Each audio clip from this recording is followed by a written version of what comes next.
Hey guys, if you run a Discord or a Telegram, you're probably aware that when you get caught up in the day-to-day of everything, it can sometimes be quite difficult to just take a step back and understand generally on a weekly basis what the sentiment is of your community.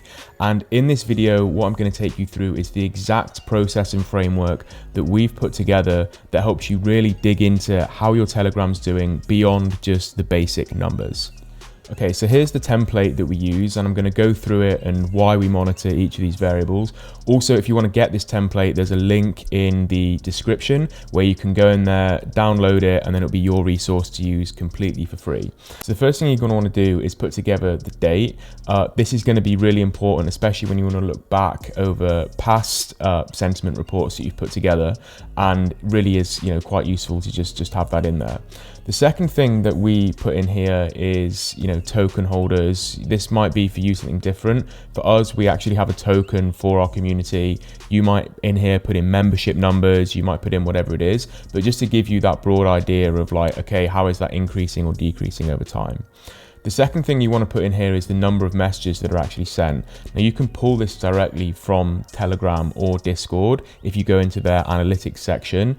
And although you've got it in one place, again, it's good to see the growth by having it stored in this community sentiment template. Then what you want to put in is the posting members and the Discord viewing members. So this is slightly different stats on Telegram and Discord. These are the amounts of people who've been posting and the amount of people who are actually viewing it.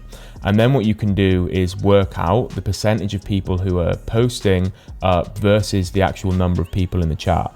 So obviously you want this number to be higher.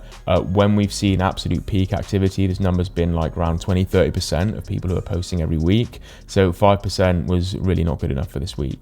And then finally, you can put in a general sentiment. So this we just keep very, very simple. It's either bull or bear.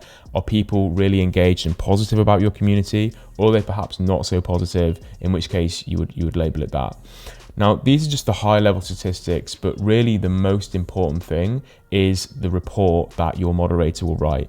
If you're a community manager or a product manager or a co-founder of a community-led product, you're probably not going to be in the Telegram every single day, but you are going to want to every week get an overview of how that community is doing and what the general sentiment is. So what we would usually do is get our moderators to come in and just write.